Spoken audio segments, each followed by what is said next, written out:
should say good evening, sports fans, for tonight. You all know Christine Brennan, that's why you're here. Columnist, sports columnist, of course, for USA Today. Also see her very often on radio and TV. We run into each other at CNN often. Christine, author of 7 books. Also, of course, a real trailblazer, the first female sports columnist for the Miami Herald way back in 81, right? The first female reporter on the Redskins beat here in Washington for the Washington Post. And I pride myself on how many political conventions, Democratic and Republican, I have covered. Christine has covered the last 17 Olympics, winter and summer Olympics.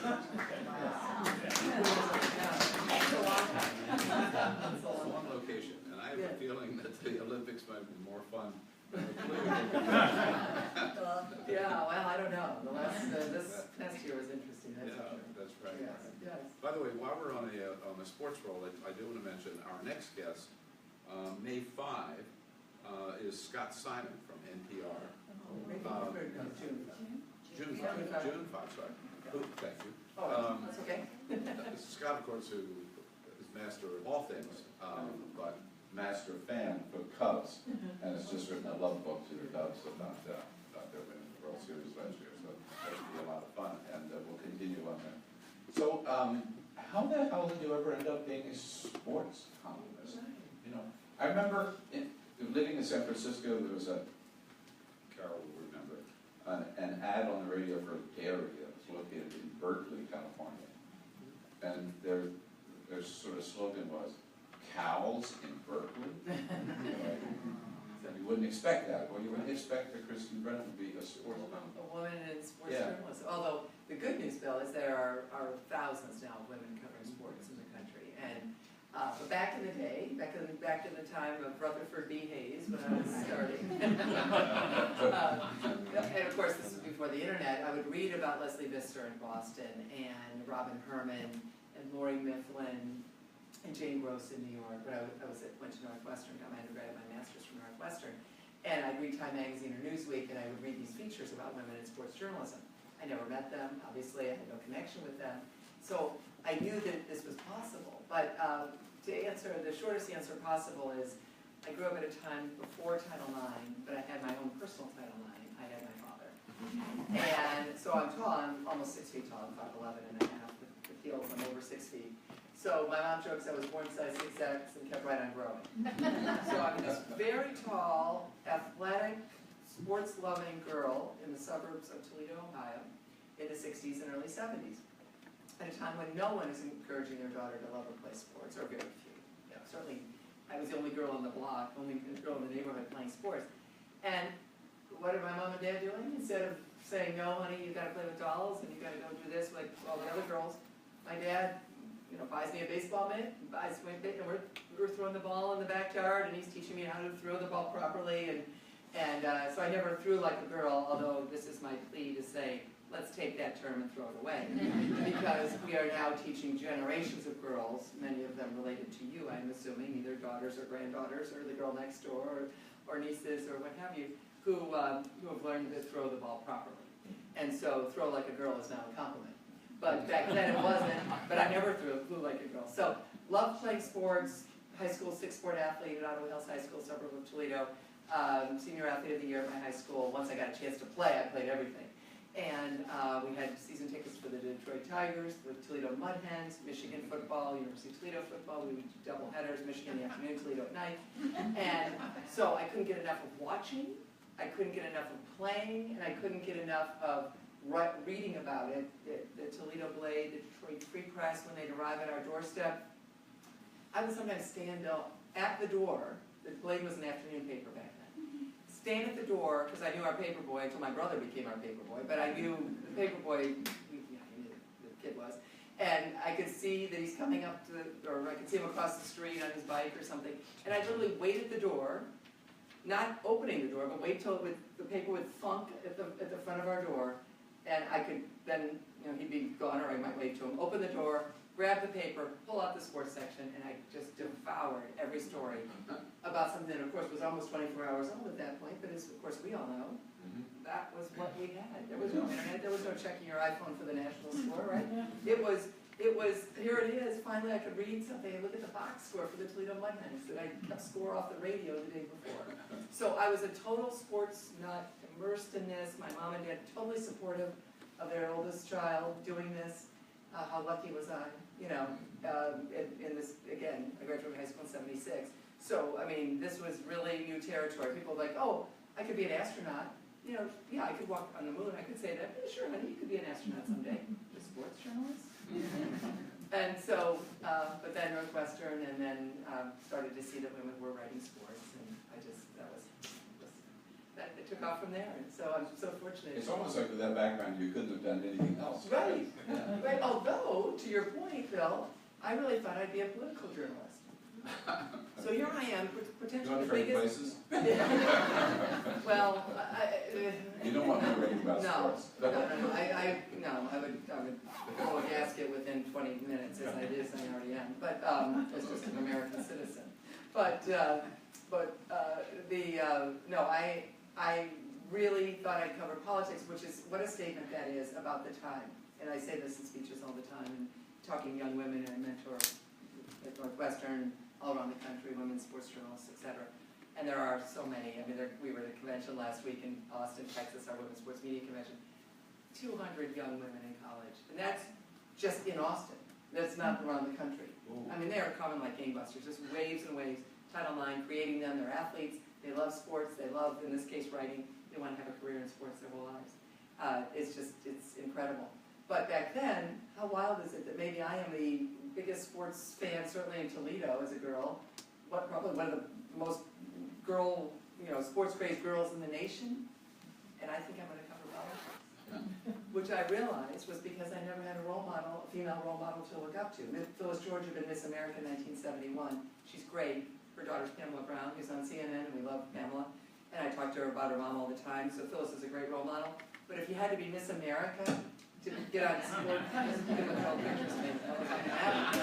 And so, and I never read a woman's sports byline, as I said, until I got to Northwestern, and the Daily Northwestern sports editor in 1977 was a woman.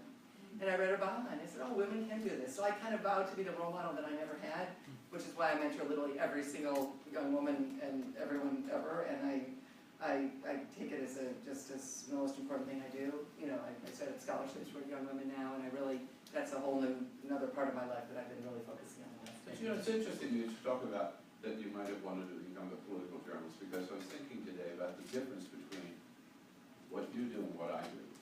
I mean, I think your job is a lot broader and a lot more complicated, maybe a lot more exciting. I mean, politics is exciting or frustrating and depressing as it could be these days. But still, you've got kind of two teams. You got two teams. You got the Republicans and the Democrats. You got the House, the Senate, and the White House, right?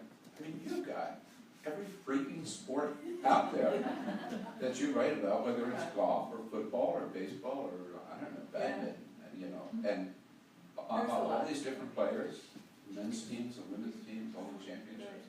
It's huge. I certainly pick my spots at this point. Do you focus, what do you like to focus? Well, and I know Sandy from our days at Post, of course, when I was covering the Washington NFL team, sorry, I decided just couldn't. Yeah, we have a rule here, we don't. Yeah, right. No, and it's funny because how many tens of thousands of times has that name tripped off my tongue? Of course, I covered them 85, 86, and 87 when they actually won games and won the Super Bowl. My last game that I covered was the Doug Williams Super Bowl when Washington beat Denver. And then I moved on to those 3 years. It was great. I loved it. It formed me in every way. It toughened me up, to deal with Jack Kent Cook. Screaming at me, the richest man, one of the richest men in the world, like screaming and looking at me and screaming. Now, I'm so much taller than he was that. Who isn't? Yes. Well, and of course, my Jack Kent Cook, he used to say, "If I die." He said, "If I die." So I think it was, April 9th, 9th or 10th of 1989 or something, or whatever, I forget when it was. But he had to be the most shocked man on the planet. Because he died. So when I was covering the beat, obviously I was just totally immersed in every little detail.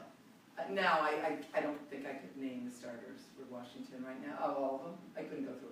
I think partially you graduate to everyone in each of your lives, right? You do something, you're raising kids. Okay, well the kids are gone, and so now you move on to a hobby or whatever. All of us move and have things change. So for me, it's more of the sports as culture now. If you read my columns in USA Today, I really love doing that. So I have taken on Donald Trump on the golf issue. Because we haven't had when you think about a president more associated with sports, I don't think since Gerald Ford, right? And of course we all used to laugh about Gerald Ford as pratfalls. Gerald Ford was an All-American football player of Michigan. And, was a great athlete. Like George Herbert Walker Bush played baseball at Yale, but, Gerald Ford was amazing as an athlete, obviously a million years before he became president. But, so anyway, here's Trump with this affiliation, linked to golf in every way, owning golf courses, playing golf all the time. The U.S. Women's Open Golf Tournament, which is something we can discuss if you want. The U.S. Women's Open Golf Tournament is going to be held at Bedminster, New Jersey, at Donald Trump's golf course. So think about this.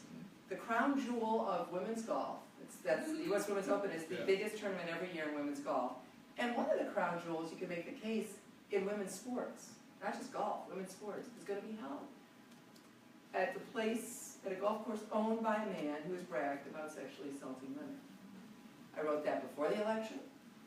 They should move it immediately. The U.S. Golf Association, USGA, which is the national governing body for the sport. It's like the USTA, which of course pays women equally at the U.S. Open.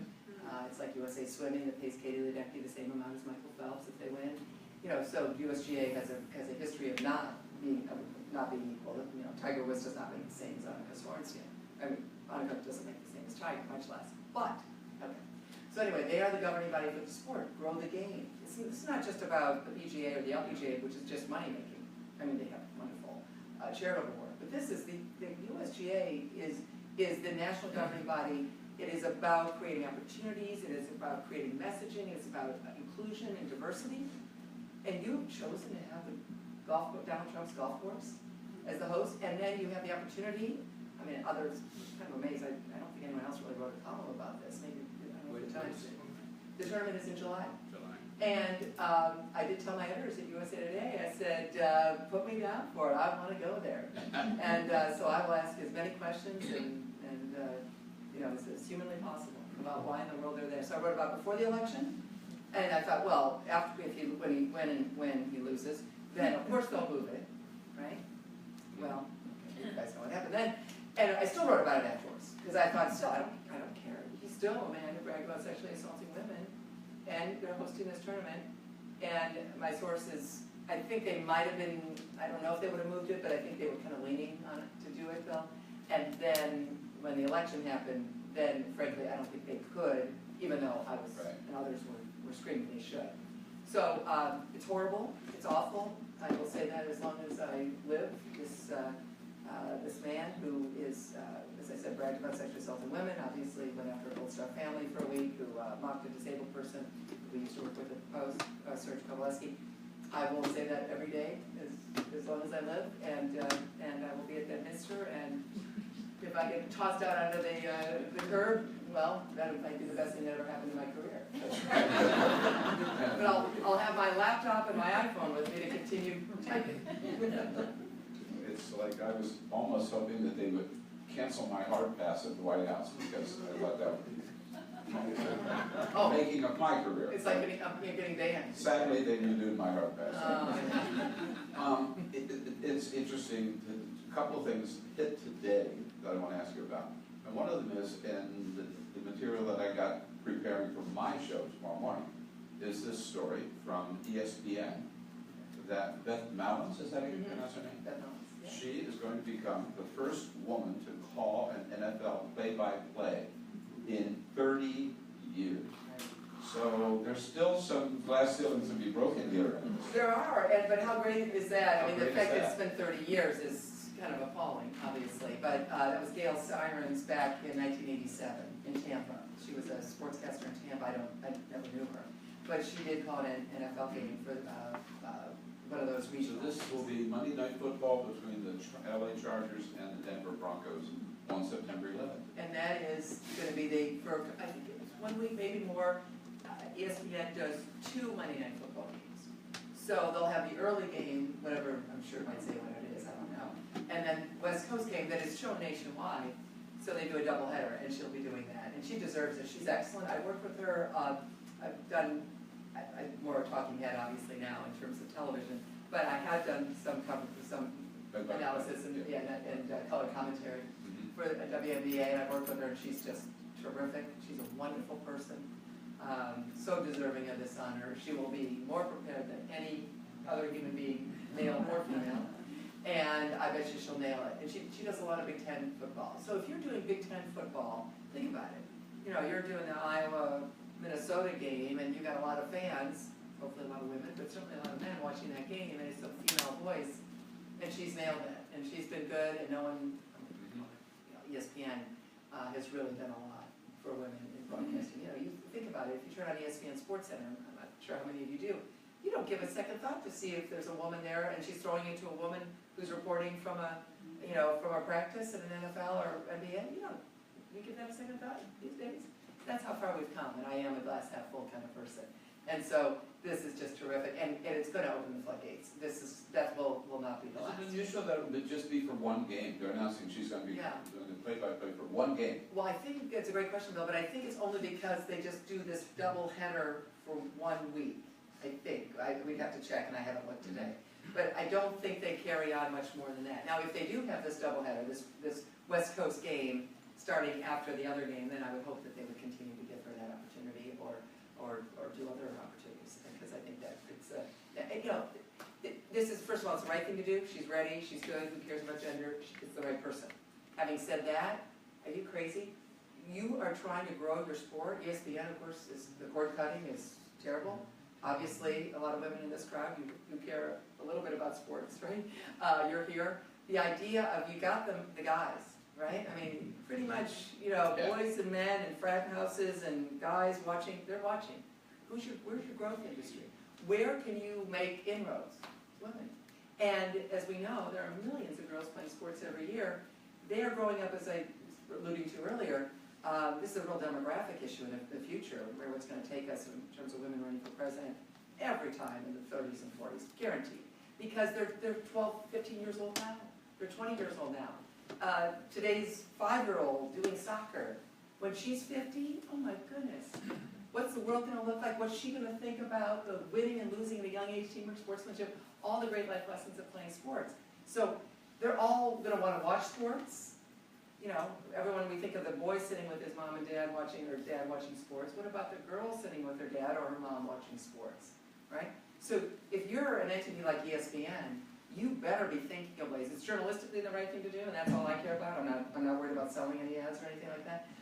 But for ESPN, the business side of it, they better be appealing to young women, because that is the group that's going to buy all the homes, all the cars, make all the family decisions, and they're also going to play sports their entire lives. Yeah. And not like their grandmothers or their moms. And so this is a whole change in our culture that I'm so excited about, because it really is, we are there. I would have thought we were there on November 8th. We weren't, but we will be there, and we will continue to have these opportunities for girls and women. So another story that fits today, and so glad you're good today, because in 32 minutes is Game 7 of our Wizards tonight up against the Celtics. Is everyone going to race out? If you need to leave early, you can. You get a special dispensation. So can John Wall save the day again? Yeah, boy, Washington sports, you guys, huh? Caps. The curse, is that it? Oh, the Caps. So I think everyone's still kind of reeling a little bit. I'm assuming some of you at least care a little bit about hockey. So you watch that happen, and you go, how can you possibly throw your heart and soul into this again, right? Odds are, I was just actually looking at a couple things online, I think of the last 125, I think some of you may have read this statistic today, 125 game sevens in the NBA, the home team has won 101 of them. Right? Is it something like that? I might be off of number. Right. So it's incredible. What is that? 80%? Yeah. Yeah. And they're playing in Boston. They're playing in Boston. And they haven't won in Boston in a long time. All right. Yeah. And when, do you have any idea when was the last time they won in I Boston? saw the number today, but it's been many years. Yeah. So, and the Celtics' history, right? It's just a Yeah. history, tradition of winning. I mean, that goes back a million years. You know, now with Havlicek and everybody, Bill Russell. But I think, yeah. I mean, if you said, put your mortgage. I don't obviously bet on teams because I'm a journalist and I don't. But if you said for purposes of this conversation, put your mortgage on the winner and that's it, I would say Boston. And I hate to say it because it's just that's the logical choice. But I don't know. There's something about these Wizards. Keep up alive. Yeah, they do. I think watch the guard play. Let's see how Wall, of course, amazing. You know, the 3-pointer the other night. And that play was busted. It's right, the inbound, and it's, you know, and it's the, I mean, it seemed like more than 5 seconds. And, but Wall takes it, saves the day. You know, see if these guys rise to the occasion. They might. They really might. They're young. They're young, but they've been drafted and primed to be in this moment. And you never know when an athlete's just going to say, "That's it. I'm taking this team on my back." It's what Ovechkin just does not do. He doesn't rise to the occasion. It's stunning, it's alarming, I don't even know what to think about Ovechkin, never wins anything big. For Russia, I was in Sochi for Russia, and of course I didn't particularly, you know, I'm a journalist, so we're not cheering, but, you know, obviously I didn't particularly care one way or the other about Russia's men's hockey team. But, you know, to watch them flame out as they did, it was a disaster. Putin's watching everyone, and you know, they're just horrible, US beat them. But that's Ovechkin. Not winning anything big. So we'll see if there is a player on the Wizards who steps up the way Ovechkin has not stepped up. And that'll be interesting to see. And then we got the Nats who, I was again. just going to say, speaking about having our heart broken, and how many times win over 95 games, get into the playoffs, and then. Well, that's the Caps, isn't it? The last 2 years, the Caps, best team in hockey, and just, you know, adios.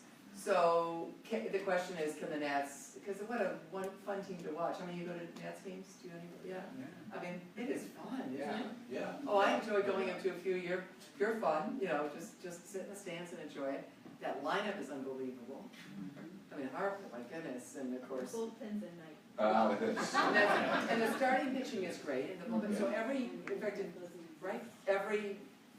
night, you're just waiting for them to blow it, and what a shame, and of course, what tension that creates in a locker room. If Zimmerman stays healthy, if he plays for a whole season, look at that. Yeah, exactly, but they can go gangbusters for 7 or 8 innings, and then, so they're gonna have to trade for a closer, they're gonna have to, because not only are all of you fans frustrated, think what it must be like for the players in that locker room, in that clubhouse. And I've been lucky enough to cover teams, obviously I covered the Miami Hurricanes, Florida Gators before that when I started my career in Miami, came up here, covered the NFL. I mean, you're really around these guys, they're people. You know, that was the thing that you kind of realize, like there's jealousy, I won't name names, but there was an offensive lineman for Washington who was always jealous of another Washington offensive lineman. And, you know, I mean, you guess the names because the Hogs. And it was okay. I mean, at first I was like, wait a minute, you're jealous? Well, of course, there's jealousy everywhere. Of course there is. So as my 25-year-old, 6-year-old, whatever self learning about all these things. So every locker room has these kind of dynamics. So you can imagine the Nats. Harper hits home runs, Ryan Zimmerman, Daniel Murphy, all these great plays. Everyone's doing great, and then they watch some guy blow it. That is not conducive to a happy locker room and a happy clubhouse. And Dusty Baker has got the great, perfect personality for this. But at some level, this boils over. I mean, I'm not predicting a meltdown, but it just cannot exist without tension. There has to be tension if this continues, so they're going to have to do something. Right. Yeah. So if we're speaking about the Washington or the DC curse or whatever, and we cover hockey and basketball and baseball, you have to say something about the NFL football. Well, I am amazed that they have been this mediocre this long. When you consider how lucky was I? So here I am. I come here in '84, so I'm 26. And, by the way, fun little story the way I came here. So I went to Northwestern undergrad and got my master's also. First day freshman year, I met a young Chicagoan with a big afro, Michael Wilbon. And Wilbon and I, first day freshman year, we're best friends to this day, like brother and sister. And it was mom, and it was brother, they knew my parents passed away now. I mean, just great pals. Wilbon and I do stuff at Northwestern together all the time. We're both on the board of trustees. Not sure why, believe it or not. Give it a little energy. And so anyway, I'm at the Miami Herald. Wilbon's already here. And I'm writing stories, unbeknownst to me, during the Orange Bowl when Miami beat Nebraska, one of the games of the century. Just a delight to cover that team for the whole season in '83. That was before the U was the U, before Miami really was Miami. It was their first national title. Well, unbeknownst to me, Wilbon's taking all my articles, as I'm the beat writer covering for the Miami Herald in the Orange Bowl, major stories every day, hopefully breaking a lot of news, what have you. And Mike's bringing all my clips up, all the articles up to the Washington Post. I don't know this, puts them in a suitcase, dumps them out on the desk of the sports editor, George Solomon, says, "Hire my friend." And 8 months later, I'm walking in the door of the Washington Post. So, and when we tell this story to all the young, aspiring journalists at the Northwestern Medill School of Journalism, because that is a true story in every way, shape, or form, and how things happen in life, which I'm sure every one of you has a friend or a moment that you've got a job or a connection with a neighbor, that's a lifelong thing, and certainly this was it for me. So, I come here in '84, and I come to the NFL at large. So I did a piece on Jeff Kemp's son, who was a quarterback of the LA Rams. And I go to LA. I'm traveling all over the country covering the NFL. It's great. A lot of fun. Locker room issue was catch as catch can. I could go do my job in some locker rooms, not in others. This was not going to last. Boston Globe, others were, you cannot have reporters in the loading dock when you've got, if it's a woman, when you've got all the men in there. So, especially from huge newspapers like the Washington Post and other places. So, George Solomon puts me on the beat in January of '85. And we're sitting, by the way, we sat next to each other, remember Sandy, for 10 years. So we've been friends forever, and now we're sitting side by side. It's like, George Solomon, you should definitely separate us. This is like, 4th grade, get that kid away from that kid. So we had a lot of fun and a lot of laughs, and we got work done, but I don't know how we did. But Wilbon says to me, he goes, "You've never covered anything like this. You've never done anything like this." I said, "Oh, come on. I covered the Hurricanes. I covered the Dolphins. I went to Super Bowls in Miami. Nope, nothing like this." And the way he described it, you guys will appreciate this. These were the days of Reagan and Gorbachev, as we all remember. And all those meetings, I'm sure you were, opining on all of that and covering it. Yeah. Exactly. And of course, we're right at ground zero at the Post, right there, right at the Russian consulate embassy right behind us. And Wilbon said, "No, you have no idea how big the Washington NFL team," he of course would have used the name at the time, as I would have, "you have no idea how big this is." He said, "If Reagan and Gorbachev announced world peace, but Washington beats Dallas." Washington Post, A1. Washington beats Dallas, and then, oh, by the way, world peace, say Reagan and Gorbachev. And that was Wilbon. And, he was kind of right about that. It was huge, and I loved it. I loved the challenge of it. I was the only person now that shared. Often there's 2 or 3 people on a beat, which is fine. Twitter and everything, a whole different world.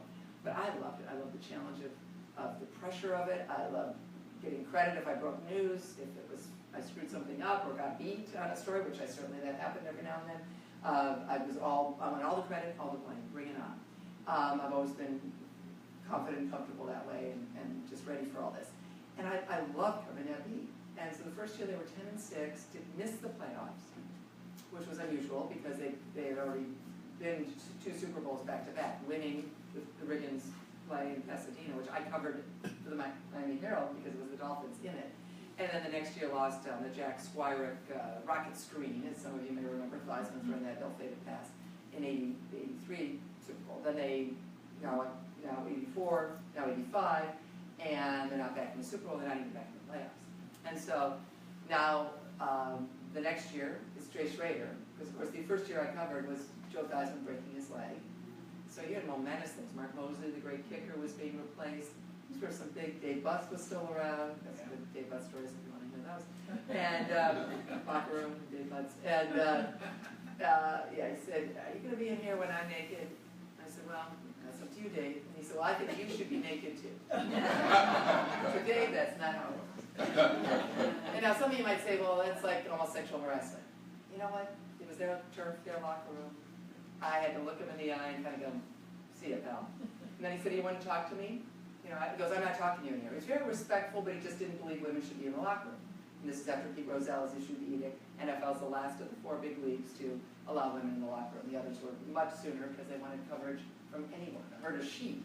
Come on in. You know, we don't care. But the NFL was that last bastion. And so Dave Butts is not a fan of women in the locker room. And he wanted to tell me that every day. So he goes, I'm not speaking to you.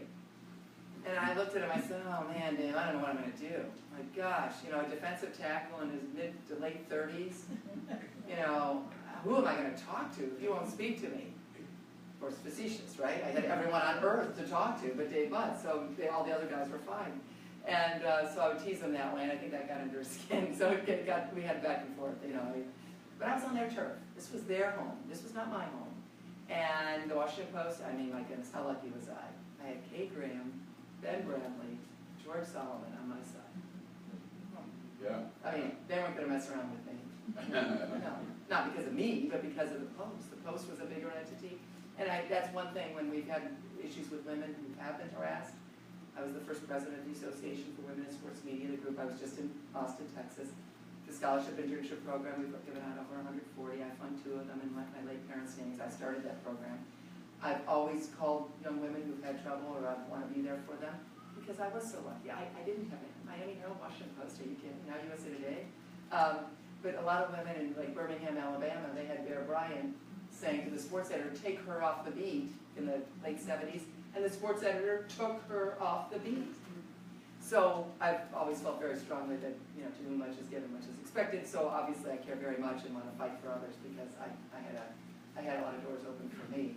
But yes, the Dave Butts and you know all this stuff. But anyway, so they were then the next year NFC Championship game against the Giants. Do you guys remember this picture of Jay Schrader with his hair standing on end from the wind, and he overthrew Barry Clark like 15 times. Anyway, that's the Giants with LT, with Lawrence Taylor. They go to the Super Bowl and play Denver. And then the next year, though, is this crazy year, the strike year. One thought I have for you about the NFL team here. You consider Joe Gibbs as the head coach. 2 strike years, 82 and 87. Those are 2 of his 3 Super Bowls. Preparation was everything for Joe Gibbs. And not only Joe Gibbs, but Bobby Beathard and Charlie Casserly. They were on top of everything. When there were strike players, obviously I'm sure no one in this room was a fan of the replacement players, right? Nonetheless, those games counted. So they got the best replacement team in the country. The Giants didn't take it seriously. Washington did, Gibbs did, and they won 3 games, and those 3 games helped propel them to the playoffs of the Super Bowl. And I think Joe Gibbs is the greatest. I know this is going to sound like hyperbole, and some of you may disagree. I'd love to hear it. But I think Joe Gibbs is the best coach in NFL history. And here's why. 3 Super Bowls with 3 quarterbacks, not a one of whom is ever going to make the Hall of Fame. Right? Joe Theismann, Doug Williams, Mark Rippon. I mean, you think of Vince Lombardi, it's Bart Starr, Hall of Fame. Right? You think of Tom Landry, it's Roger Staubach. You can go through it. Chuck Noll, Terry Bradshaw. Right? I mean, this is amazing. Gibbs was great to deal with. Class act every step of the way. He'd get angry, he'd call me at 7 in the morning. He was upset with the headlines. And, Coach, I don't write the headlines. We'll talk about it later. And then he'd finally say, well, bring that headline guy out here. So I would tell Tony Reed and some of our other friends, Sandy, I'd say, you guys, you're coming out with me one day. I can't wait. I'm getting screamed at for you. You're the one writing the headline. And so Gibbs was hilarious. I want that headline. And they never came. Of course, they never did. But so Gibbs would he'd get mad, he'd get angry, he'd call me into his office, we'd chat before practice, and then he'd say, what do you think? I want to hear your side. Every time. Every single time Joe Gibbs would say that to me. And every time I would say, well, Coach, I wrote it because of this, or I felt this, or your safeties are the problem after the game against, Dallas, or whatever it was. And he goes, okay, great, thank you, I appreciate it, on we go. Every single time. I've never worked with a classier person. I mean, there have been some great ones that I've had an opportunity to run across. But Joe Gibbs is right up there in terms of class act in all ways, no surprise. A winner in the NFL, and he goes right to NASCAR. What does he do the first year? Wins that Winston Cup. Again, organization, preparation, leadership. Unbelievable. We want to leave time for your questions, which I'm sure you have a lot of, but I do want, while we're on the NFL, subject of the NFL, let me just ask you to comment on whether the NFL is ever going to get its reputation back in terms of treatment of women, or its tolerance for sexual harassment of women, and this whole brain injury thing, which they just seem to deny the evidence, which is overwhelming, of the high percentage of NFL players who have CTE. And the scans have shown that, autopsies have shown that, and they still they have a committee now to deal with it. They still seem to be in denial on those two issues, which hurt their national reputation, have hurt them. Oh, for sure. We had Roger Goodell, who I've known forever, since he was an intern. He handed me my first credential for an AFC championship game. We're the same age. And I get along with him very well. I mean, obviously we're not friends because I covered him. But I've known him for a long time. And I don't believe we should string him up by his fingernails. I think he is understood. He blew it on Ray Rice. He said it. Big time. And it took him a long time to get no. And you could look. Why should he not be strong about it? Why should he not be strong? That's a great question. I'll tell you why. Well, again, I was as critical as anyone of him, so I'm not giving him a pass. But on Ray Rice, he did the 2 games. The moment the video came out, of course, he's being dragged out.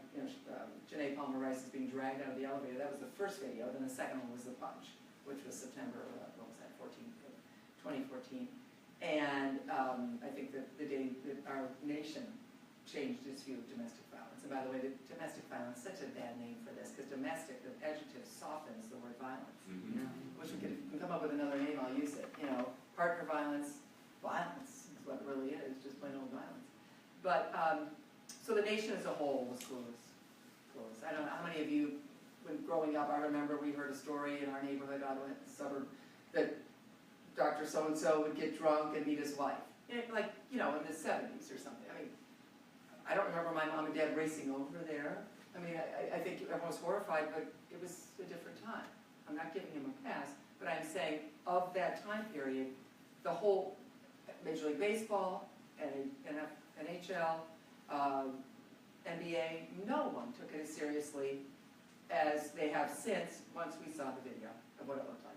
So that video to me was maybe the single most culturally altering sports moment, not sports, but an athletic moment, that I've ever covered.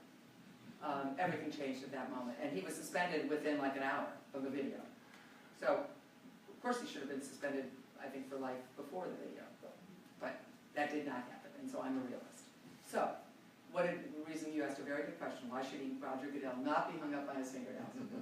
Because what happened next with Greg Hardy, I don't know if you know the name Greg Hardy, which I'm not in the business of ranking domestic violence, but Greg Hardy, the litany, if you haven't heard, just horrible. Dragging a woman around by her hair, slamming her arm in the toilet because she yanked off a necklace, threw it in the toilet. She's trying to get it. He puts the toilet seat down on her throat, marks on her throat. Terrible.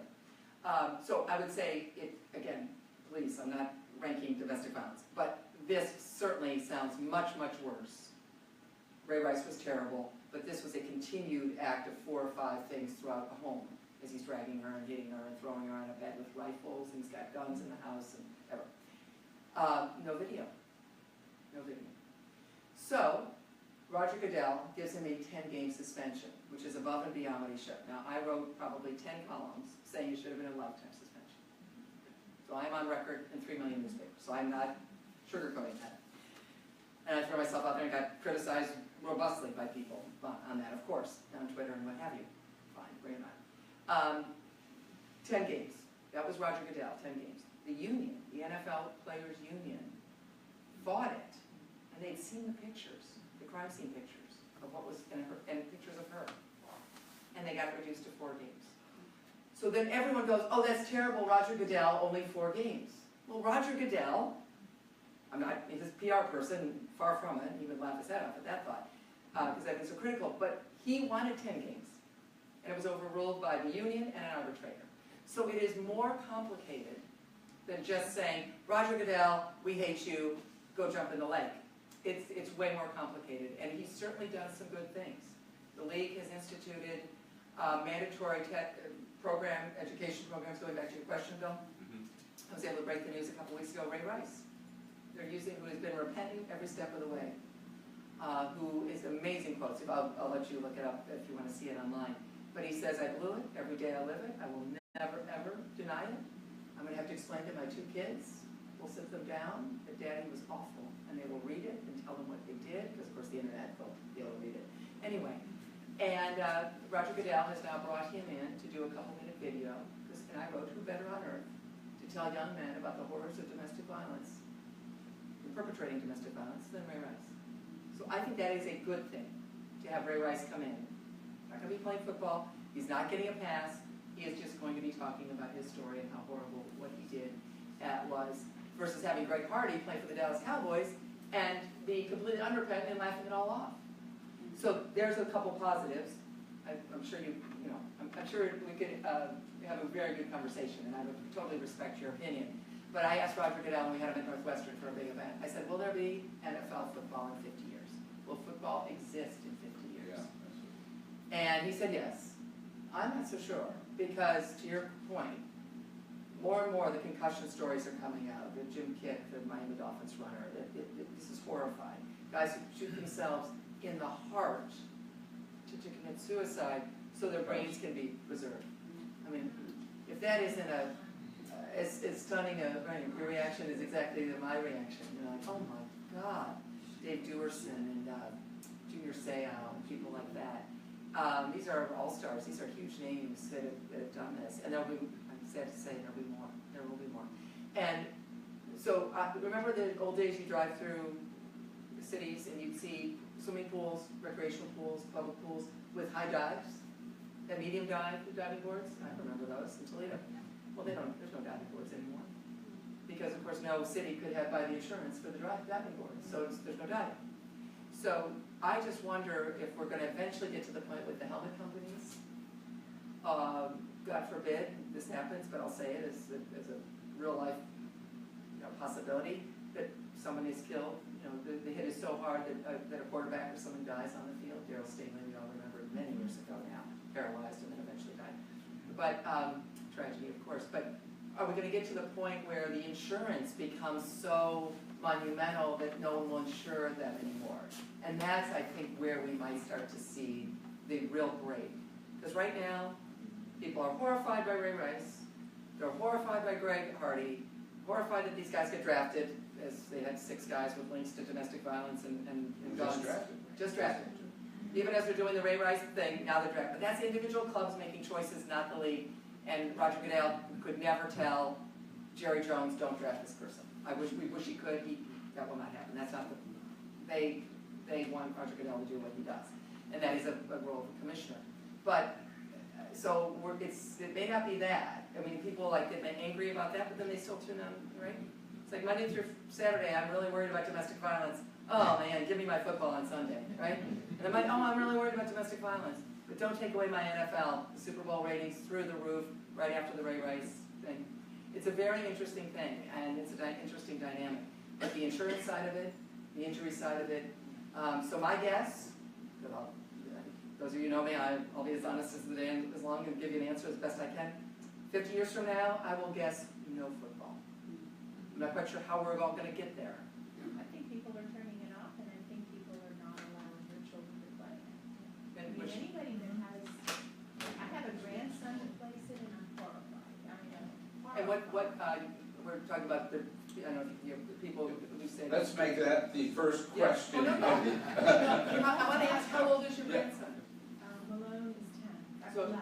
You have an 11-year-old playing. Is he playing tackle football yet, or is it? Oh yeah. With helmets and pads. Tackle football, helmets and pads, and 11, and you're horrified. I can't believe his parents are not even doing Okay. it. Oh, go ahead. Soccer. And what city is This is Centerville, it's Eastern Shore of Maryland. Okay. But the parents don't allow the boys to brothers the brothers are playing soccer, and Malone has decided he wants to play football, and I'm just horrified because anybody who, we've turned it off, we don't watch it nearly like we used to. You watch college football? No, that one even drives me back because they're not even, Yeah. they're making a choice about their education. There's argument as to how much money they make because there's lots of craziness goes on with that. But oh no, that is a business that really, And when you bring this up to your son or daughter, what do they say? that's what he wants to do. And I'm looking at him, so you're the parents, he's the child. Yeah. I know, anyway. I'm No, sorry, thank I you. take No, this but that's a Do very you valid. find that more and more parents are not allowing their children to play football? Exactly, yeah. Anecdotally, I mean, there are numbers, and they're definitely seeing a drop, which is why the NFL is getting much more into this flag football and trying to do as much as it can, which, again, I don't blame them entirely. I mean, they're an industry. They're not the Centers for Disease Control, right? I mean, they are, until we all decide we're not going to buy tickets anymore or keep our NFL package, they're in business to have football. So, but I give them credit that they're doing this, the proper tackling. They are doing some things that are good within the realm of football. It's still football. But anecdotally, yes, absolutely. Family and friends, for sure. I know I'm seeing all of you, where you just know people that a son is playing different sports, other than your grandson. Right. But I think that's it. Now, of course, then think about concussions, soccer for girls. Oh, and ice hockey for boys and girls, but girls especially because in general, I want to be, same level athleticism boy versus girl, the girl will have a bit weaker neck muscles. It's not to say that there aren't girls with very strong neck muscles, but your average boy at say 15 or 16 is going to be a bit stronger than the average girl. Again, with exceptions, of course. So that's why you see so many concussions in girls soccer. Yeah, and it's a huge issue as well. Questions for Christine? Get the microphone? Yeah. Since we're on the future of sports, I thought I'd ask about what your views are on the future of NC2A and how it's going to balance athletics versus scholarship. I recall, been around a few more years, and I still remember back to 1960 when Ohio State won the men's championship in basketball, and I lived in Cleveland at the time, and the only way I could follow that game was to go up in my bedroom and frantically dial the Columbus radio station, because the idea that NC2A championship basketball would be on national TV was yet to come. And that was that the time when it was Jerry Lucas and Havlicek and Bobby Knight was the sixth man? In Newell. Yeah. Yeah. Yeah, That was the great, that was the quite a great, team at Ohio State. and they fed into the men's Olympics that year, because we formed our Olympic team totally differently. Right, the Olympic team was all college back then, sure, until '88. John Thompson coaching that team in Seoul, and then '92 was the Dream Team. But, But the NCAA, yeah. I sense a real tension in NC2A is it just there for sports versus, Yeah. Well, I don't think we should pay. are they really student athletes? Right. Well, in some places they are. I mean, we hear about the worst of it, the Baylor story, the horrible things there. Although, interestingly, that Baylor's got a new president, a woman who's at GW, the School of Business team. That's going to be very interesting. And but good. I mean, like, okay, that's different for Baylor. Obviously, you're well aware of all the sexual assaults and the terrible. Baylor was a mess, a cesspool. And Florida State and James Winston. I mean, these stories are out there. They're not good. I don't think we should pay football players. And if we do pay football players, we're going to have to pay field hockey players, because there's that little law known as Title IX that was signed by Richard Nixon, of all people, 45 years ago, June of '72, that opened the floodgates for women and girls to play sports, as we know. It's the most important law in our country. I actually do. Over the last 45 years, I realize there's competition for that. But I can make my case.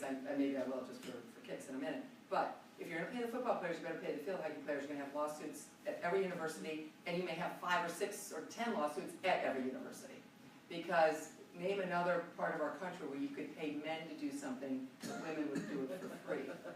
So if you pay men's basketball, you're gonna have to, I mean, we know about the wage disparity, this is a whole new thing.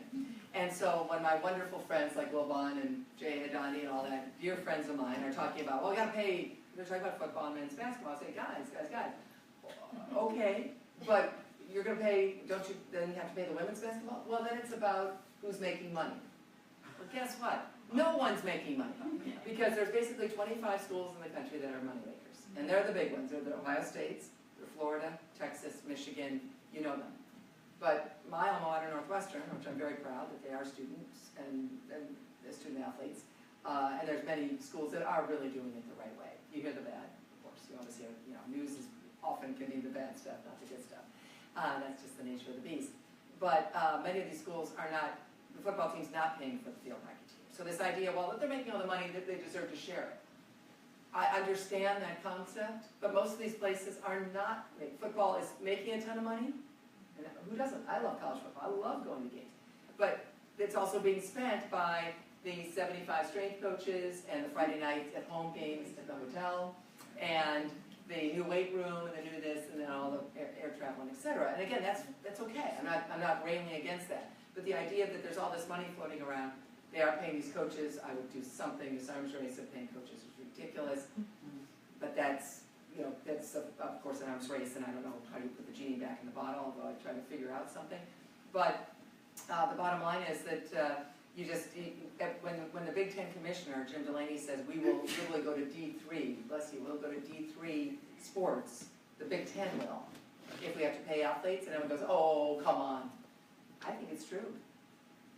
Because you can't. Every school in the country would go broke paying every field hockey player, every volleyball player, and how much you're paying them, every football player, every men's basketball, every softball, every baseball. Let's start looking at this. Plus, for all of you wonderful people who have paid tuition, right? Yeah. I'm not going to hold my breath for the parent-led backlash in the streets. The Parents' March on Washington. I'm not going to hold my breath for that. The Suburbanites March on Washington. I'm obviously being a little facetious here. But think about it. If you're sending, when that 11-year-old's going to college, and if they go out of state, and if they go to an Ivy or they go to, wherever, it's going to be, right now Northwestern is $75,000 a year, basically. So it's under 50, so that's 300,000. So when your 11-year-old is 20, what's it? Going to be $500,000 for college? We might be close, which of course is another story, a whole other story, another topic. Could be your September. But so you got that. So really, so how many parents are you're writing the checks, and the athlete gets, first of all, I think that's pretty powerful stuff anyway, to get a free education. I understand there are major issues, I get it, there's a lot. We want to make sure they're healthy. We want to make sure the insurance covers them after they leave if the injury was induced during football or a sport. We get it. There are some wonderful conversations to be had about making sure the education is valid and these young people are using that and going to class and it's not a sham. So I'm aware of those things. But, I cannot, you're going to pay them and they get the scholarship, but then the parents who are spending the $500,000 a year, it's a very interesting and complex. The books are written on the topic, so I think I'll leave it at that. But it's a great question. Thank you. Yeah. Anyone else here? The Wizards game has started. But I'm happy to go a few more minutes if they are. Sure. I mean, sure. Yeah. Yeah. Is the University of Kentucky basketball coach the highest paid coach in the land? He's making $18 million on it. Yeah, Calipari. But where is the back? Where are the Kentucky alums saying it makes me sick? No, because they love it, because they want to be, in the Final Four. See, that's the part. I'm sorry. Go ahead. Did you? Well, no, that's the part that I was. I cover a lot of college football, and I was at the Auburn Cam Newton, who in hindsight doesn't seem that terrible compared to the allegations of sexual assault and other things we've dealt with after him. But he threw the laptop out the window at the University of Florida because it was allegedly stolen. And his dad was taking offers for cash from SEC schools. And then he went to Auburn, and Auburn apparently didn't didn't pay him, even though Mississippi State wanted to pay him. So, again, in the scheme of things, it's not as bad as Jameis Winston, 11 months of an uninvestigated rape allegation. Horrible, horrible. Tallahassee Police, Florida State, abysmal, disgusting. But Cam Newton, so now he wins the Heisman Trophy, and Auburn wins the national championship. And I'm on the flight back from that game in Phoenix, and I happen to be sitting next to an Auburn fan, a wonderful woman. I don't know her, but I start having a conversation with her, and I mention all of this, and how embarrassing Cam Newton and all this. And she looked at me, she said, "But we won the national title." So as long as that woman is comfortable saying that to me, obviously, well, I didn't quote her, it's just chit-chat on the plane. Well, to your point about Kentucky, I mean, if the biology department isn't complaining, and maybe they are, certainly academics are complaining, internally. Like, wait a minute, this guy's making this, and we can't even get a new building, or we can't hire a new professor. Of course, these are conversations that are happening. What's the total of the rest of the faculty? Does it meet 18 million? Well, in Kentucky, yeah, sure, yes, Kentucky would have a lot of faculty. But these are issues, but again, I mean, we in journalism, I do my best, and many of my colleagues, we do our best to cover these issues and talk about them. But I am just amazed at how alums just take it, accept it, and are so happy to have the spoils. Right. So Kentucky, and he says it, we're one and done. And all those kids come there for a year, they want to be a part of this thing, and they're willing to even not be one of the top 5, which is amazing to me, so that they can it's like an NBA preview camp, and then they can be drafted, and off they go, and then they get reload every year, and this is fine for them. So I wrote a column saying Kentucky, the school that took the student out of student athlete. And, being a little smart alecky there, but anyway, it's the reality, and unless people rise up, state, school, we'll see. Okay. We'll have time for you. Okay. Yeah. Now the hands go up. Yeah. You're just wondering how you feel about the Olympics and whether they're really the Olympics anymore. Yeah. And are they something else? Question about the Olympics, are they Olympics anymore, or are they something else? They still are. I mean, when they're good, they're good. Katie Ledecky, I mean, Yeah. if you want to trust anything, she's drug tested hundreds of times. The Russians cheating their brains out. I mean, so there's the good and bad right there. There's Katie Ledecky. I mean, that's real. If you want to believe anything, I mean, I know one person on earth who's not on steroids. I'm guaranteed of one person on earth who's not on steroids. Me. And each of you could probably say that, right? We don't know. Did we learn anything from Tiger Woods? Did we learn anything from... We have no idea. I can know these people pretty well, and I have no idea, right? We don't know. What do we know? We don't know. And as journalists, we need to say what we know, and we need to say what we don't know. So I have no idea about Katie Ledecky, or Michael Phelps, or Missy Franklin, or Allison Felix. I have no idea.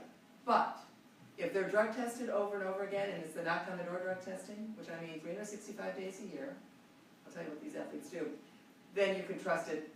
It's more trustworthy. If you want to trust anything, you can trust that. Olympic athletes like Katie Ledecky, like Michael Phelps, even Michelle Kwan, the figure skater, even Ashley Wagner, the great figure, very outspoken, wonderful person from DC who is going to probably make the 2018 Olympics in figure skating as well as a 26-year-old. So there's a woman in women's figure skating. Stop the buses. They literally subject themselves. They sign up for this, for the 365 days a year drug testing. What does that mean? That's not the urinalysis after the competition, which of course happens all the time. You know how they talk about, they have to go to drug testing after their, they do a quick interview and then they run to drug testing. That's not what we're talking about, like testing after the Rio 400 meters for Katie Ledecky. No, what we're talking about is Katie Ledecky, we'll pick her again. Let's say she's going to visit her aunt in Dubuque. I'm making that up. Let's say she wants for the weekend to go, just spur of the moment, I'm going to go visit my aunt in Dubuque, Iowa. Because she is in the testing pool, which of course she is, she has to text the U.S. Anti-Doping Agency with her aunt's address and phone number.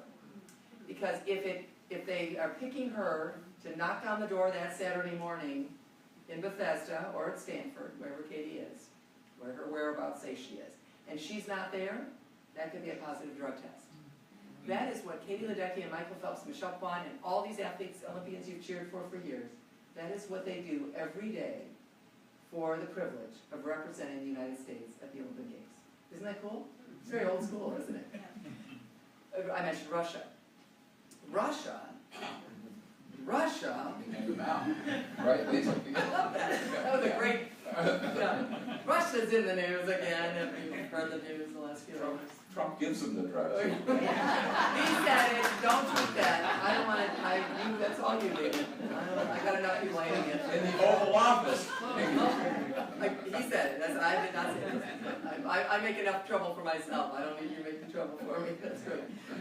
But seriously, what Russia did, and the reason why you heard a lot about the Russians, and they were wanted to, I wrote column after column saying they should ban the Russians from this Rio Olympics, they should ban them from Pyeongchang, which is coming up in February of 2018, I'll be there.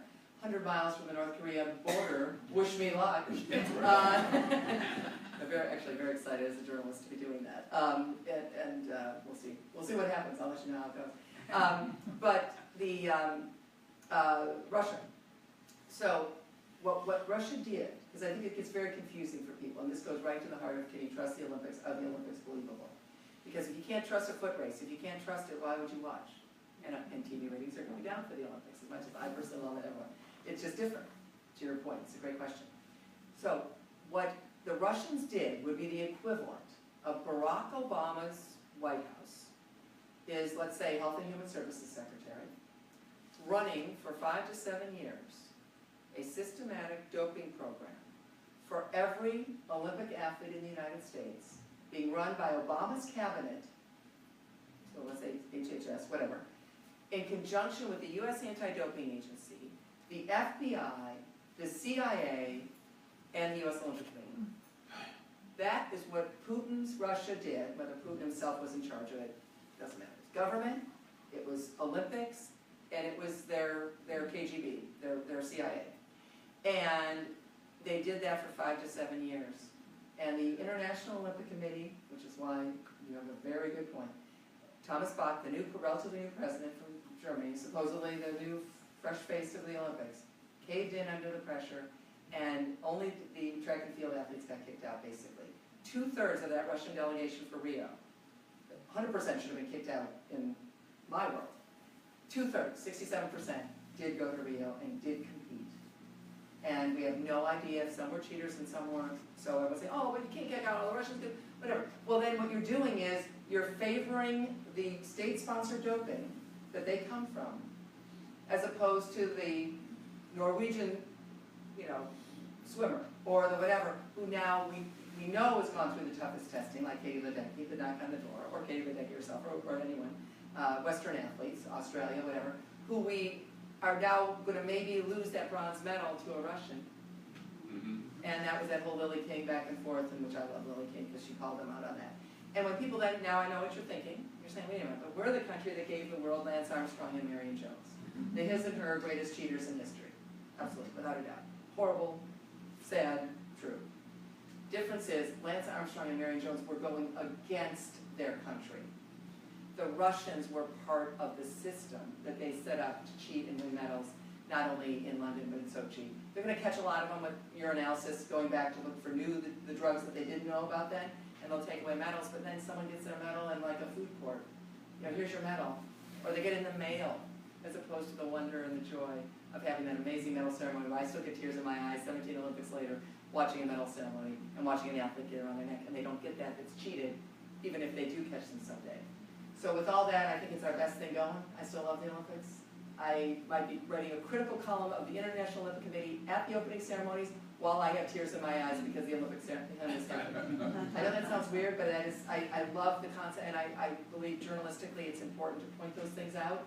So even as I'm loving the idea of the Olympics, I'm pointing out the fallacies, and I will continue to do so because of questions like yours. Thank you. Yeah. Just have to wrap up here soon, so. Well, these two gentlemen had their hands up. Okay. Do that. We're a pair anyway, so you get two for the price of one. I have a two-parter. Sure. In your role as a journalist. What one athletic competition do you wish you had been able to cover whenever it had occurred? And In, what, in history? in history, Okay. and what is the most exciting one you did cover? Great questions. I've never been asked the first part of your question. I've certainly been asked the second part. Without a doubt, 100%, the thing I would have most loved to see, and I guess some of you might even guess what this is. We're talking history, we're talking major history, I have my guess. we're talking, you have your guess. So don't say it until you can tell me if you're right or wrong. Unless you, or do you want to guess? You're the moderator. Go ahead. Whatever you want. Okay. Because we're talking history, and because we're talking of the most important historical event in the 20th century, which was World War II, to watch Jesse Owens, yes, in Berlin. Yeah. I actually took, yeah, pretty cool, huh? And Jesse, from Ohio State, from Cleveland, Toledo girl, and just the thought, and I actually, a couple years ago with a college friend, I went to Berlin. And we took a tour of the Berlin Olympic Stadium in 1936. It's there, I highly recommend it. You see all the names, you see Jesse Owens' name, they have all, as in LA and all the Tokyo, they have the list of everyone who's won gold medals. You see Bill Bradley's name on the Tokyo Stadium, so cool. And so Jesse Owens' name is there. But, interestingly, so I went around the stadium, my friend and I, and me and Mark were doing all this stuff, and they weren't really going to take us up to where Hitler's box was. Although it is a current soccer stadium. A Berlin team is playing there. So most of the people on the tour, it was an English-speaking tour, obviously, were interested in seeing it because it's this, like, it would be like seeing, you know, RFK. Oh, let's go in the locker room. Oh, let's go whatever, because it's a local soccer ball. I can't even tell you the name of the soccer team that plays there. I want to see this. So because of Germans and the way they react to Hitler and their shame, this wonderful tour guide is a young woman, athletic, terrific person. She's taking us around. Well, I said, can we go where and be where Hitler's box was? Which turns out to be the owner's suite for the soccer. So they all want to go see the owner's suite. I was like, well, great, we'll go. And she was very reluctant to even say the name Hitler. Well, I don't care about that. So of course, you know, I asked the question, and she was kind, but as Germans are, as you know, they're obviously very horrified, as they should be, over this whole thing. Anyway, there we were, standing there right where Hitler stood, and of course there's a track, and I think they remodeled the stadium, of course, all these years later, but there's the finish line, and that's under Venus. Oh my God, I'm getting goosebumps as I think of it. Jesse Owens, you know, amazing. So that would be it. Just to see that would be it, because I think Jesse Owens is the most important. I mean, Muhammad Ali, there's a lot of competition, Billie Jean King, a lot of people did amazing things, but come on, define Hitler, you know, I think that wins. And then as far as things I covered, I have to say now we're going from the sublime to the ridiculous, but it was life-altering for me personally, the 1994 Olympics in Lillehammer, the Tanya Nancy saga. I've never ever covered a story like that. I know. But seriously, you remember that, right? Page A1, right?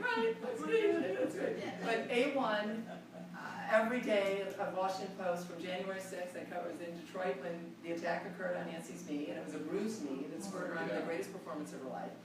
What, 4 months later you have O.J. Simpson and 2 dead bodies. This you could laugh about. You know what I mean? This was our first big cable story before O.J. And so I started doing a ton of TV then, CNN, whatever, first time I did TV. So personally, it was life-altering for me. I mean, I'm the only serious journalist who sit here and say, thank you, Tanya, wherever you are. You changed my life. But it is true. So every day, A1 in the Washington Post is leading the network news day after day because people thought, oh, these beautiful ice princesses, wait a minute, they're rivals. So sexist, I mean, it had everything, right? No, they can't be great athletes. No, they're really great athletes. They're just dressed up, but they are tough cookies. Tanya, Nancy, and then here's one for you for your next cocktail party. So when they finally, the story is January 6th, and it's building all through January. I'm in Portland, I'm in Boston, I'm all over the place. Now I'm the Washington Post Olympics reporter. And I love that job. After the 88 Super Bowl, I went right into that job. And so I'm now flying to Norway, and we knew, this is the arc of the story, I felt it with Ryan Lochte this past summer. You could, being around for a while, you just see this is going to build to something. They're going to compete. They're competing in the short program. It was February, I think, 23rd of 1994 in Lillehammer. Now it's Nancy, it's Tanya, it's Oksana, it's many other skaters, but for all Americans knew, it was just Nancy and Tanya, right?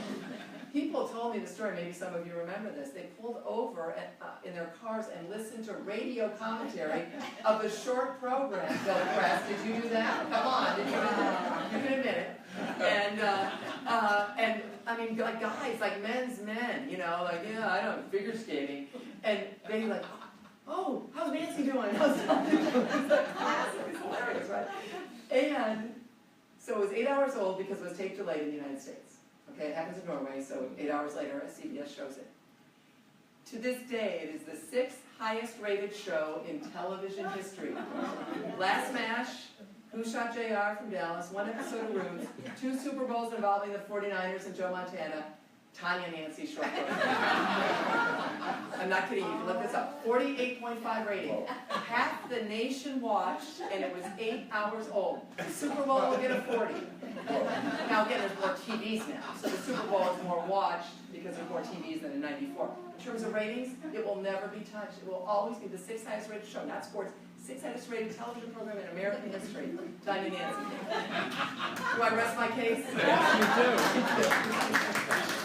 All right, last question. My question can't possibly top that. Oh, give it a go. But I thought you were going to come back to Title IX Oh, and yes. tell us why, I mean, give us your assessment of why it wouldn't have evolved that way anyway. Yes, thank you. Oh, why, like, did we need Title IX? Yes. That's a great question, too. Yes, desperately. Because I'll give you a little quote. Bo Schembechler, who I poured my heart and soul out cheering for his Michigan team. Go Blue! Although now I'm Northwestern, but back then. But Bo Schembechler once said, he did not want women to receive the same size letter M as his football players. I wish I had a picture I could get your reaction for, so now we have the answer to the question. Why we need Title IX. Right, he thought he was an athletic director for a couple of years in Michigan, after he was the football coach and then the AD. And he was old school. I mean, he was born, I think 20s, I mean, right, okay. And I mean, I still lived and died and cried when his teams lost, which meant I cried like a lot because they lost a lot. Ohio State was the worst one. But he thought like, oh, we'll give him a smaller M if you played softball or whatever.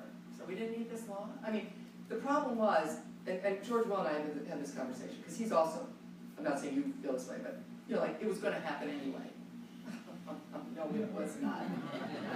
There's my hometown of Toledo, a high school named Bowsher did a whole new high school a couple years ago, and I'm telling you this story for one reason, and then I will go into the real, the big finish on Title IX. But and thanks for asking the question. Bowsher High School, like literally in the last 10 years, new school, public school, of course, in Toledo. New school, new gym, new football field, new everything. When they were announcing it, it's all brand spanking new, they're opening it, they forgot a softball field. They had a baseball field, they forgot a softball field. So how many meetings did they have? How many women, how many men, how many dads, moms were in those meetings, and no one noticed they didn't have a softball field. So of course they quickly built a softball field because they were not in compliance with the law of the land, known as Title IX. So my brother had asked me very, very kindly, and the same as you asked, very earnestly and truthfully, do we still need Title IX? Right around a year or two before. And we were both looking east in Toledo, and we were looking at that story, and I said, yeah, we do. Yeah. We do. Because the inclination is to not do something new or different. Now, my dad was my personal Title IX. If my dad had been running America, I think we would have Jim Brennan would have, started to knock heads together and done this. And he was very involved in politics, liberal Republican. I don't think there are anymore, so he would have been he was a George Herbert Walker Bush Republican, long since passed away. But when people ask me who to vote for, I said George Herbert Walker Bush. Look who he's voting for. As we know, he voted for Hillary Clinton. So anyway, but my dad would have, so men of that ilk, and it was dads. It was dads because they knew the value of sports. Moms really didn't play it. So they wanted their daughters. So I was ahead of the game. Most women my age didn't have the sports immersion and the wonderful background that I had. 10 years younger, absolutely they did. So on to Title IX. I hope that at least helps. A couple anecdotal things helps a little bit. We have not begun to see the great value yet in Title IX. I know that sounds crazy. I mean, we're seeing amazing things, but the best is yet to come. Of course it creates Olympic athletes. Of course it creates gives college scholarships to young women. I'm sure each and every one of you knows a young girl from your neighborhood, if not from your kitchen, who has gone on to play sports and have a wonderful experience that way. And maybe, again, it creates Mia Hamm and Abby Morgan. We've never heard of Mia Hamm, never heard of Abby, never heard of Alex Morgan. There's no Title IX. We don't have that team. Donna Deveron would be the first to tell us, the swimmer from '64, because she had to quit swimming. There was no college program. So Katie Ledecky goes right from here to Stanford, and she will be the star, assuming she's, knock on wood, not injured. She'll be the star of the U.S. team in 2020 in Tokyo. She will be by far, because she said she could keep swimming. Donna Deveron had to quit. That's what was going on just as, a generation or two ago. So, but that's all great. Great athletes, Olympic gold medals, London and Rio. Women are winning 60% now, U.S. women, of the gold medals. More women than men on both those Olympic teams for the U.S. I mean, this is a sea change that is extraordinary. That's not even what I'm talking about, though.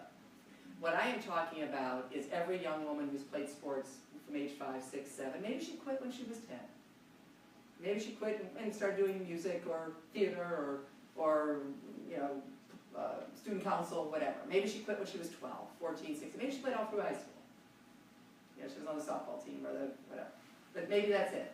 Or maybe she does club sport in college. Maybe she did make a college team, maybe not. We are pumping out millions and millions of those young women every year in this country. They're going somewhere. They're not going away. They learned how to lose at a young age, which is so important. They learned how to win at a young age. They learned about teamwork, sportsmanship. Things that we were letting our sons, the boys, the young men in our country learn for generations. We were depriving women and girls from learning that. What were we thinking as a nation? This is where, especially if it's I know this isn't a conservative group, but if I am speaking to a conservative group, this is where I wave the flag. The United States is a better, stronger nation when the other 50% or 51% learns those life lessons. It's great if they're Olympians, it's great if they're college athletes, but it's just making them better people. Whatever that girl is going to be, you saw in the kitchen every morning, or you see it at the holidays. She will be, whether she's going to be a mom, a doctor, a lawyer, a journalist, a businesswoman, a college professor, a politician, whatever, or a combination thereof, which I'm guessing it will be a combination thereof. She will be better at it because she learned those life lessons. She played sports. So what does it look like? I don't know. I'm a sports journalist. What do I know? You're the political person. But in the 20s, I think we'll see women running for president. I think we'll see women running for president in 2020. Sure. Right? The Democratic bench is mostly women right now, or half and half at least. Republican, well, we'll see. But I would be surprised to see Nikki Haley running in 2024.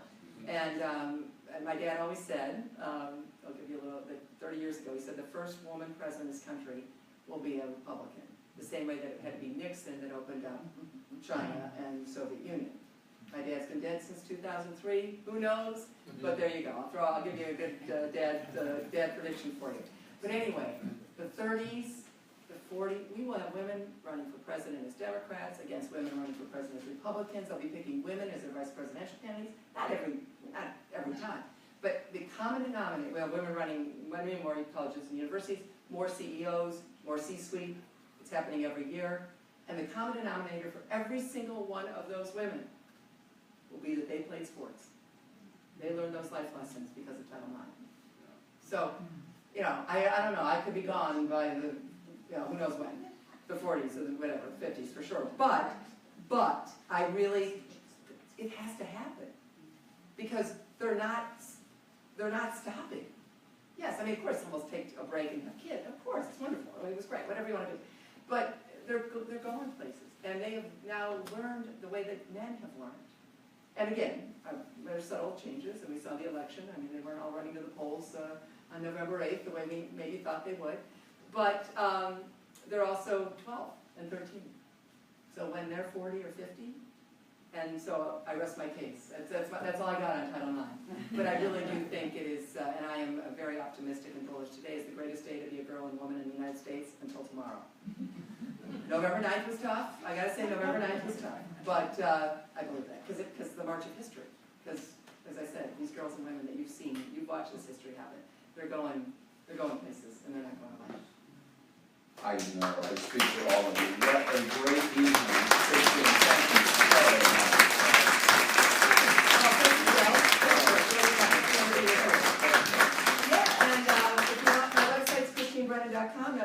go to it, but you can find me that way, and there's a cool student tab if you've got youngsters who are interested in journalism. There's 2 great videos embedded there, including Rachel Nichols and Yeah, Bill we looked at it Oliver, last night, and Leslie and Visser. check out the former columns and everything. Yeah, there's Way a back. lot in there, so especially if there's a young person that wants to get into journalism, we're talking, not only young women, of course, young men, we still let men, young guys get into journalism. So thank you all for coming tonight, Thank you so much. and see you June 5, and thanks, Christine. Thanks. Bill, thank you.